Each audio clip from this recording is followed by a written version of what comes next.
Queria, antes desse momento de pregação, orar mais uma vez com os irmãos. Amém? Tem algumas pessoas aí nos acompanhando pelo Facebook.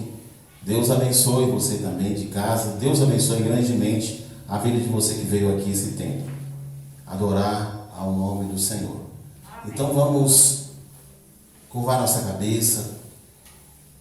Na verdade, irmãos, curvar também o coração, porque sem esse entendimento, sem essa postura, é impossível nós percebermos o Senhor, recebemos do Senhor alguma coisa. Então vamos orar? Senhor, nós te louvamos, nós te bendizemos, Senhor, porque até aqui o Senhor tem nos ajudado. Eu quero te pedir, Deus, uma bênção sobre todas as pessoas que representam aqui a família, que representam Deus, que representam a sua casa, todos que oram de casa também, que eles sejam abençoados pelo teu poder. Senhor, a tua palavra diz que onde estiver 2 ou 3 reunidos no teu nome, o Senhor está presente. E temos a certeza de que o Senhor está aqui em nosso meio. Pai, que nessa noite nosso coração não esteja vazio da tua graça, que nós possamos sentir, Senhor, o toque do Senhor em nossa vida, em nossa alma, que nós possamos sentir a alegria do céu. Que o teu Espírito Santo tenha liberdade de trabalhar em nós e nos mostrar o teu caminho, a tua verdade, a tua mente, a tua justiça. Deus, que o Senhor ordene os teus anjos a nosso respeito neste lugar. Senhor, vem trazer, Senhor, uma bênção especial sobre todos que oram comigo nesta hora. Especialmente, Senhor, que a tua palavra também venha falar profundamente em nossos corações e em nossas vidas. Cremos e oramos em nome do Senhor Jesus. Amém. Amém. Queridos, eu quero compartilhar com vocês no Evangelho de Lucas, capítulo 18. Nós vamos ler aqui uma passagem. Evangelho de Lucas, capítulo 18, versículo 18 ao 23. Desculpe, irmãos. Ao 27. Então lemos assim, Lucas 18, a partir do 18. Certo homem de posição perguntou-lhe: bom mestre, que farei para herdar a vida eterna? Respondeu-lhe Jesus: por que me chamas bom? Ninguém é bom senão um, que é Deus. Sabes os mandamentos: não adulterarás, não matarás, não furtarás, não dirás falso testemunho, honra a teu pai e a tua mãe. Replicou ele: tudo isso tenho observado desde a minha juventude. Ouvindo Jesus, disse-lhe: uma coisa ainda te falta. Vende tudo o que tens, dá aos pobres e terás um tesouro nos céus. Depois vem e segue-me. Mas ouvindo ele essas palavras, ficou muito triste, porque era riquíssimo. E Jesus, vendo-o assim triste, disse: quão dificilmente entrarão no reino de Deus os que têm riquezas. Porque é mais fácil passar um camelo pelo fundo de uma agulha do que entrar um rico no reino de Deus. E os que ouviram disseram: sendo assim, quem pode ser salvo? Mas ele respondeu: os impossíveis dos homens são possíveis para Deus. Pode sentar, meus queridos irmãos. Pedro, como os demais discípulos, aqueles que andaram com Jesus, eles pagaram um alto preço por deixarem emprego, casa, para seguir o Senhor Jesus. E o próprio Jesus disse a Pedro que segui-lo representaria não somente benefícios, mas um sacrifício. Nessa passagem nós temos a situação de um homem jovem, rico, que veio falar com Jesus. E ele tinha um propósito de falar com Jesus. Ele era um homem de riqueza e conhecedor da Escritura, pelo contexto que a gente está vendo aqui no texto, ele era conhecedor da Escritura. E ele estava preocupado com uma coisa que é a preocupação de muitas pessoas, porque ele buscava a confirmação de que ele teria a vida eterna. Então ele, como que dissesse a Jesus, me diga qual a tarefa que eu preciso fazer para que eu tenha a imortalidade. Jesus olhou para aquilo, imagina a cena, irmãos, Jesus tratando alguém assim, que vem com essa proposta, mas o Senhor, conhecendo o coração, sabia como era, o que sentia, qual era o pensamento, quais eram as convicções do coração daquele jovem.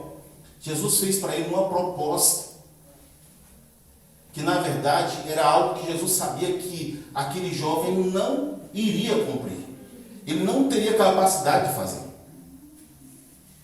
Jesus fez uma proposta para ele, que Jesus mesmo sabia que ele não seria capaz de cumprir.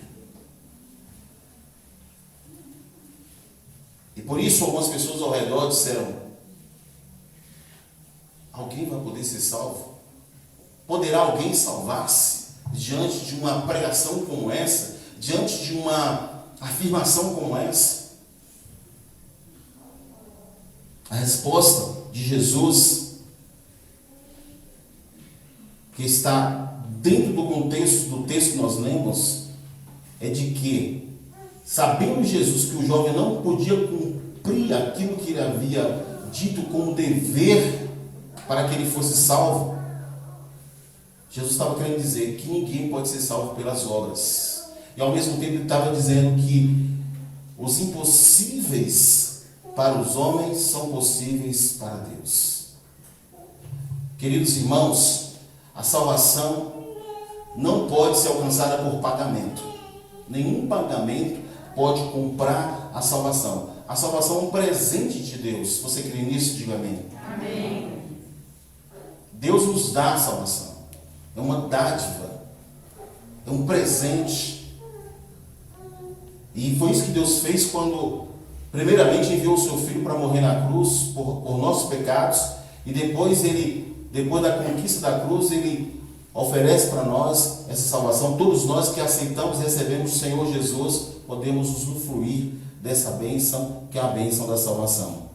Mas há um texto que eu quero compartilhar com vocês. Esse texto está em Efésios, capítulo 2. Por favor, abra a sua Bíblia. Livro de Efésios, capítulo 2. O versículo é o versículo 8 ou 10. São os versículos que nós vamos ler nesse momento.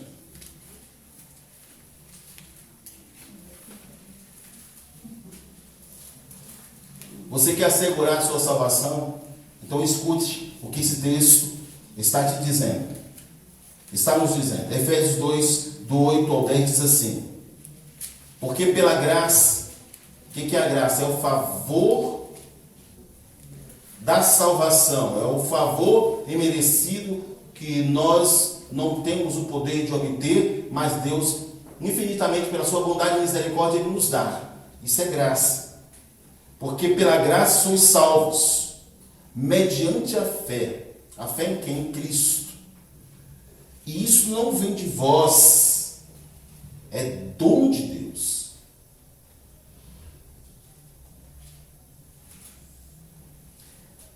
Não de obras, para que ninguém se glorie, pois somos feitura dele, criados em Cristo Jesus para boas obras, as quais Deus de antemão preparou para que andássemos nelas. É o que eu já havia afirmado, Deus deu para nós como presente o dom da salvação. todo que crê em Jesus pela fé poderá receber essa preciosa salvação que foi comprada com o sangue do Filho do Deus vivo. Você crê? Amém. Você já é comprado? Diga amém. Amém. O versículo 19, ele nos chama a atenção lá no texto que nós lemos originalmente, no capítulo 18 de Lucas. Eu vou repetir a leitura do versículo 19. Diz assim: perguntou-lhe Jesus: por que me chamas bom? Ninguém é bom, senão um que é Deus. Então, quando o jovem afirma que Jesus é bom, ele acertou sobre isso, porque Jesus é Deus. Mas quando Jesus faz essa indagação, essencialmente Jesus estava dizendo para aquele jovem: você sabe quem eu sou? Porque parecia que ele sabia que Jesus era o Messias, mas ao mesmo tempo ele traria contradições dessa leitura que ele tinha de Jesus pelas reações que ele teria sobre aquilo que Jesus ordenou que ele fizesse, ou para que ele fizesse. E a partir do versículo 22 ao versículo 23, nós temos a certeza de que Jesus estava tratando de um homem que possuía grande riqueza e que tornava ele um homem confortável por possuir uma vida de muita riqueza. Porque a riqueza traz uma vida de conforto, de poder, digo mais, de prestígio. É verdade. Uma pessoa rica, ela tem algumas regalias que uma pessoa pobre não tem. E aqui, como eu disse, vida confortável, vida de poder e vida de prestígio. Então, quando Jesus disse: vai, vende tudo que você possui, isso mexeu profundamente com a segurança. Isso mexeu profundamente com a identidade que aquele jovem possuía de si mesmo. Mas é porque Jesus sabia exatamente qual era o problema que ele precisava resolver para que ele pudesse ser herdeiro da imortalidade. Porque se alguém tivesse uma fonte de imortalidade, as pessoas pagariam qualquer coisa por essa fonte. Mas porque a fé ainda não é suficiente, as pessoas não querem abrir mão do mínimo, que é se submeter à palavra pela fé para obter essa fonte de imortalidade que só Jesus pode dar, e Ele tem essa fonte para todos nós. Então, o objetivo de Jesus, como nos traz esse contexto, onde Ele pede o jovem para que o jovem deixe para trás os seus bens, é também nos trazer uma informação de dizer para nós que aquilo que nos impede de ter Jesus como sendo a pessoa mais importante, central da nossa vida, precisa ser arrancado de nós. Se tem alguma coisa em sua vida que é mais importante do que Jesus, isso tem que ser tirado do seu coração. Quantas pessoas, irmãos, não conseguem servir a Deus porque estão presas a vários tipos de pecados, porque estão presas, eu vou nomear alguns deles: avareza, orgulho, cobiça. Tem tantas coisas que tem o mundanismo de viver uma vida sem prestar conta a Deus. Tantas coisas que tem feito com que as pessoas, elas, no momento de decidir seguir a Jesus, elas não têm a capacidade de renunciar, como esse jovem não teve. Então, o que Jesus quer é que nós nos livremos daquilo que é mais importante do que Deus em nossas vidas. E se for as nossas posses, o que fazer? Nós devemos também abrir mão, porque se alguma coisa é mais importante, ocupa o primeiro lugar em nossa vida, nós precisamos abrir mão disso se quisermos ver a Deus. Temos que abrir mão, temos que renunciar para andarmos com Jesus. A partir do versículo 24 ao versículo 27, nós entendemos claramente que o dinheiro representa, sim, poder, autoridade, sucesso. E é muito difícil para as pessoas que possuem riquezas elas verdadeiramente entenderem a necessidade e a importância da salvação. Assim também como aquelas pessoas que têm grande poder intelectual, que têm grande fama, elas têm dificuldade de entender a importância e a necessidade da salvação. Mas o Senhor Jesus surpreendeu com a sua pregação naquela época as pessoas que o ouviam, porque ele oferecia a salvação para os pobres. E hoje também ele surpreende a todos nós, porque ele oferece a salvação também para os ricos. A salvação é para todos. Quando o Senhor morreu naquela cruz, ele morreu para todos. Agora, o que distingue a pessoa de receber a salvação é como o seu coração ele vai receptar, ele vai receber a palavra do Senhor. Porque seguir Jesus, irmãos, não é uma ideologia, como alguns podem imaginar. Eu tenho que frequentar a igreja batista, ou a igreja metodista, ou a igreja presbiteriana, porque isso me vincula, por serem igrejas históricas, ao Jesus Nazareno, que é histórico, e que é profético, e que é sacerdote, e que é o Filho de Deus. E a gente começa a criar um monte de nomenclaturas, que nós queremos ter com isso que um estímulo de segurança. Mas seguir Jesus vai muito além disso aí. Seguir Jesus é abrir mão daquilo que prende o nosso coração. Quando Jesus mandou o jovem vender tudo que possuía, porque Jesus sabia que o coração dele estava nas riquezas. O Senhor só estava revelando para ele qual era o problema que ele tinha. E nós precisamos entender, irmãos, se nós quisermos verdadeiramente estar na presença de Deus, seguir a Jesus, é preciso renunciar a alguma coisa que nos coloca fora do contexto daquilo que Jesus disse que é o caminho da salvação, que é seguir a Jesus. Observe que todos os homens de Deus na Bíblia, eles deixaram alguma coisa para trás para estar no propósito do Senhor.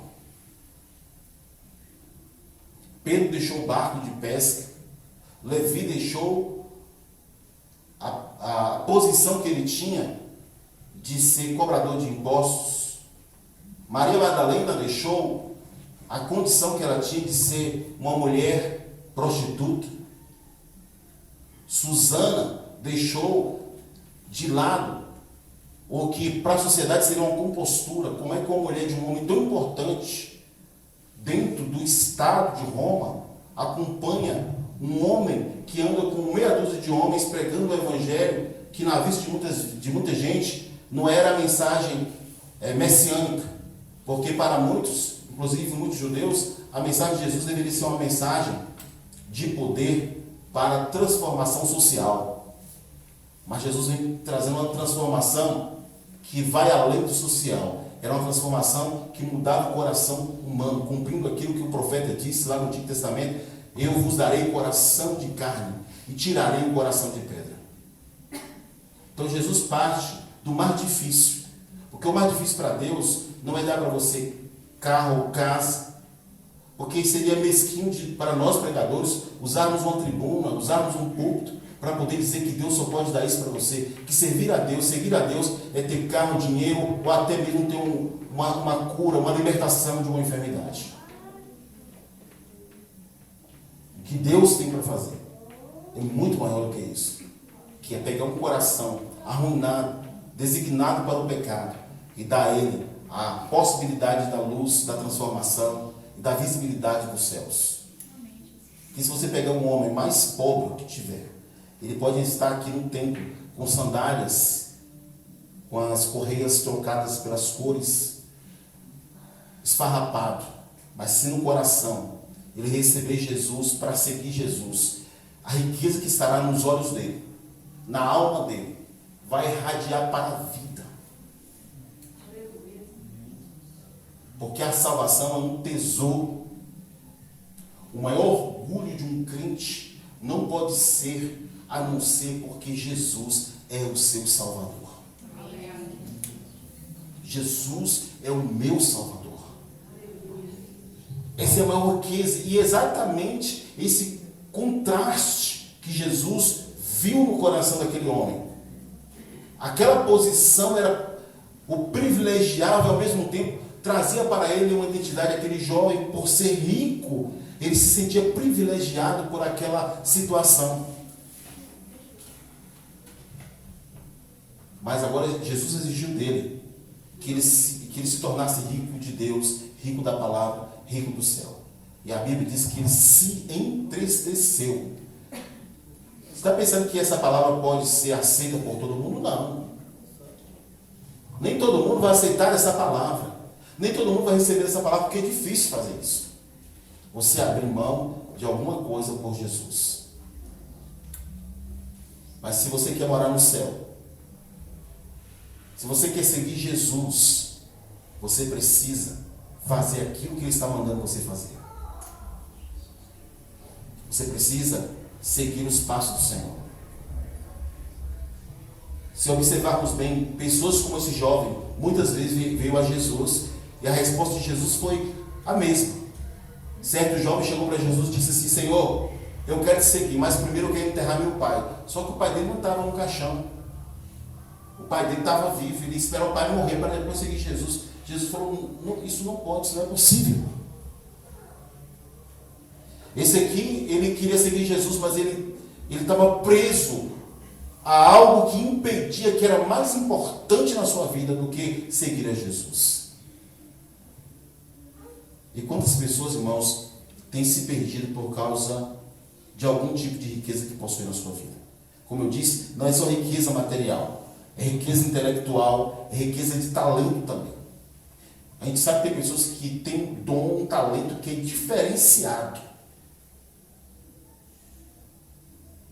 Quem aqui, por exemplo, dos homens aqui, por exemplo, que gostam de futebol, quem aqui nunca admirou um jogador como o Pelé, como o Ronaldo Fenômeno?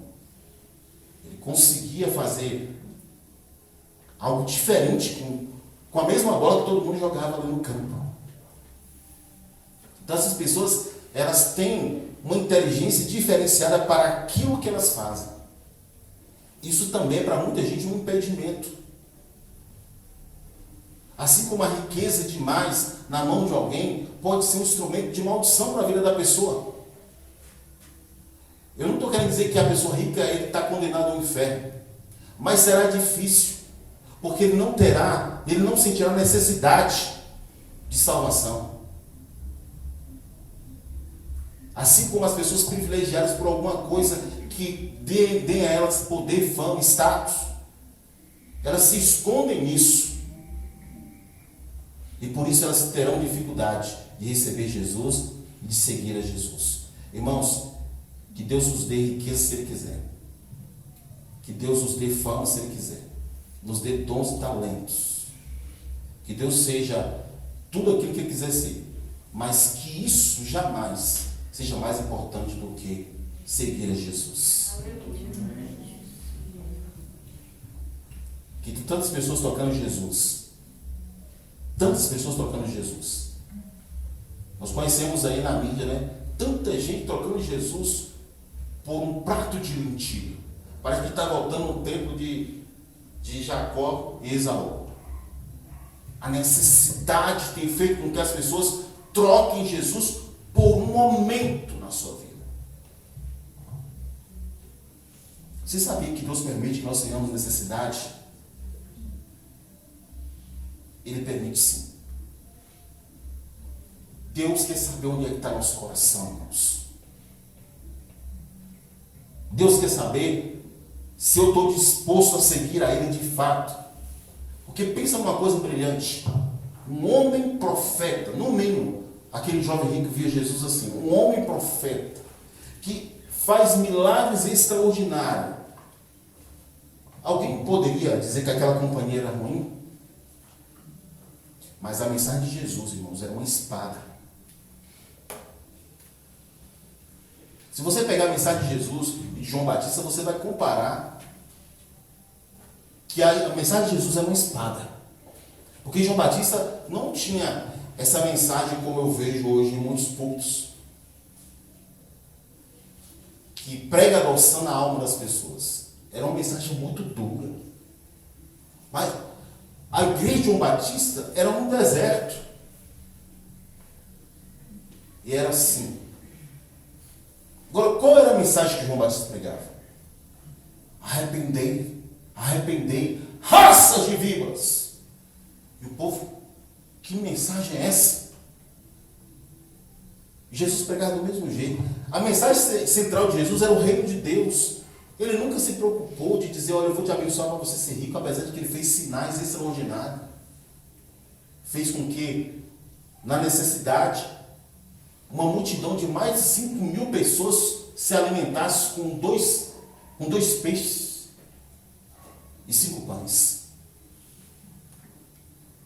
Jesus fez uma multiplicação incrível.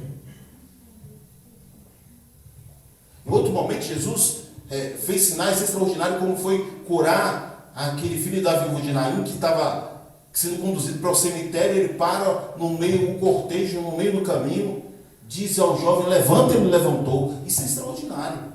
Quem é que não queria ser um homem desse? Agora, quando é para abandonar alguma coisa para seguir Jesus, aí a mensagem, ela fere. Era a espada, ela fere. E nem todo mundo vai estar disposto. Agora eu digo uma coisa: os herdeiros do reino dos céus são aqueles que aceitam. São aqueles que recebem a palavra de Jesus assim como ele disse que tem que ser. Acredite, irmãos, existe hoje uma ilusão muito grande, como era daquele jovem. Porque todos querem imortalidade. Todos querem. Todos querem. Mas a ilusão é de que os templos estão cheios. Não é o caso nosso dessa noite. Deveriam estar todos aqui. Porque é um privilégio ter um templo aberto, publicamente. Uma vergonha nós deixarmos um templo vazio, enquanto que os irmãos na China não conseguem nem se reunir. Outro dia eu vi uma imagem de uma caixa de Bíblias que chegou na China. Meu Deus, os irmãos choravam por ter uma Bíblia. Porque lá é proibido, culto aberto, é proibido você ter uma Bíblia. Nós temos um templo aberto, irmãos. Nós podemos ficar aqui o dia inteiro se a gente quiser. Vocês podem dizer assim, eu tenho um pastor. Aleluia. Eu tenho uma igreja. Eu tenho um lugar para ir, eu sou livre. E quantos impedimentos nós colocamos de poder estar no templo, na casa de Deus, em pleno domingo. Mas as pessoas querem imortalidade, como aquele jovem queria. Só que a imortalidade é para aqueles que renunciam às suas vidas. Então, um versículo que me chamava muita atenção na adolescência, onde Jesus dizia assim, que quem perder a sua vida, achá-la. E quem amar a sua vida, perdê-la. Toda a mensagem de Jesus era essa espada. Ele apunhalava a alma das pessoas. Porque dizia, ó, tem que aceitar o meu evangelho para você entrar nos céus. Então eu vou dizer para você que está chegando na igreja. Nós temos nossos convertidos. Seguir Jesus não é você só fazer parte da igreja, não. Você tem que obedecer a palavra. Porque o compromisso que você tem é com Deus. O pacto que você fez não foi com o pastor. Não foi com a instituição batista nacional. O pacto que você fez foi com o próprio Deus. É tão sério o pacto que foi selado com o sangue. Irmãos, quando Deus um dia olhar na eternidade para fazer juízo à terra, isso vai acontecer. A justiça de Deus será tão grande e vai ser baseada no que Ele propôs para a humanidade, que foi dar o que Ele tinha de melhor por ela, que foi o seu Filho, que derramou o sangue na cruz do Calvário.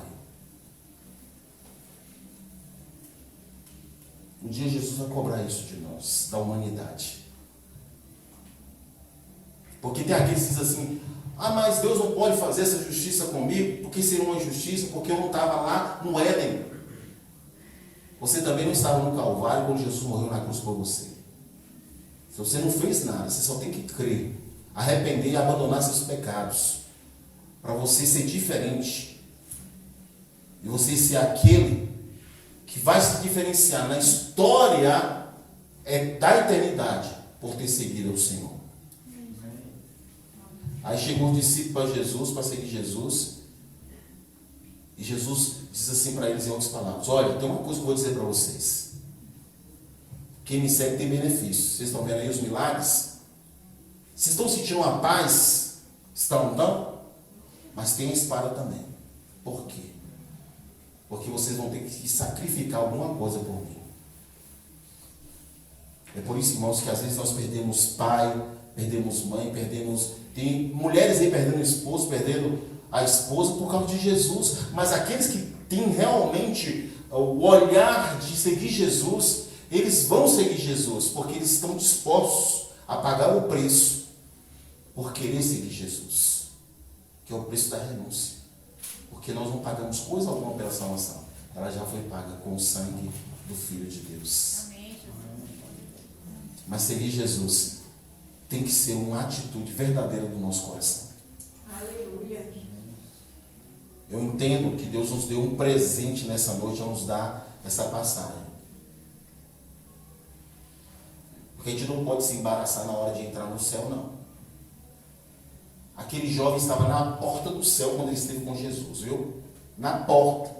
Porque se ele diz assim, eu abro mão, Jesus dizia, você entra no reino de Deus. E Jesus não queria que ele entregasse os bens dele. Não era isso. Jesus provou ele. Mas a resposta dele, a tristeza que ele teve, foi dizer assim ao Senhor, eu queria muito, mas não dá. Ele volta para casa com dinheiro, mas sem a salvação. Você que sai daqui hoje com Jesus, você tem que deixar todo o pecado da tua vida. Você tem que abrir mão daquilo que está impedindo você de servir ao Senhor. Não tem um meio termo. Não tem. Ou você é de Deus, ou você não é de Deus. Não tem, irmãos. Se eu pregasse um evangelho diferente desse para vocês, eu estaria enganando vocês. Deus não está preocupado de te dar casa, carro. Eu volto a dizer, Deus está preocupado com a sua salvação, com a sua alma. Por isso, irmãos, abra o coração. Veja quantas oportunidades Deus já tem te dado. E diga, Senhor, eu quero te seguir. Eu quero te seguir, Senhor. E Jesus vai fazer a obra na sua vida, porque quem faz a obra em nós é Ele mesmo. Amém? Amém. Vamos ficar de pé, meus irmãos.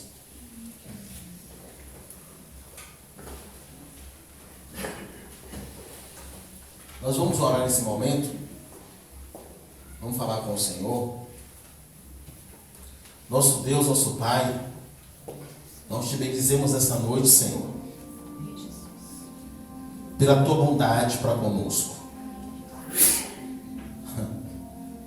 Nós estávamos completamente perdidos,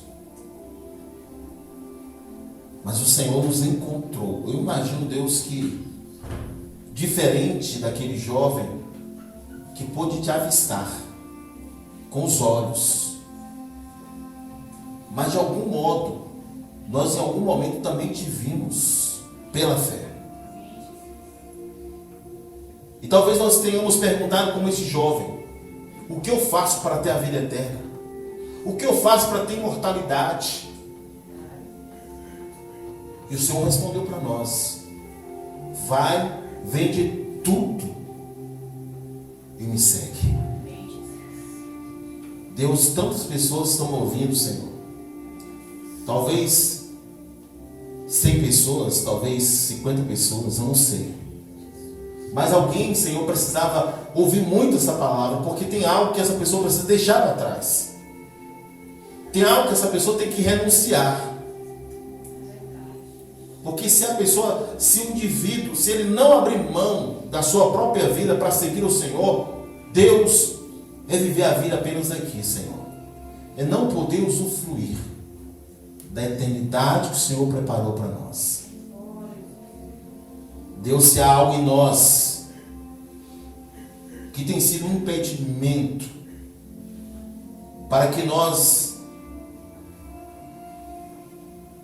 e sejamos impedidos de entrar no teu reino. Nos liberta, Senhor. Fala conosco, Senhor.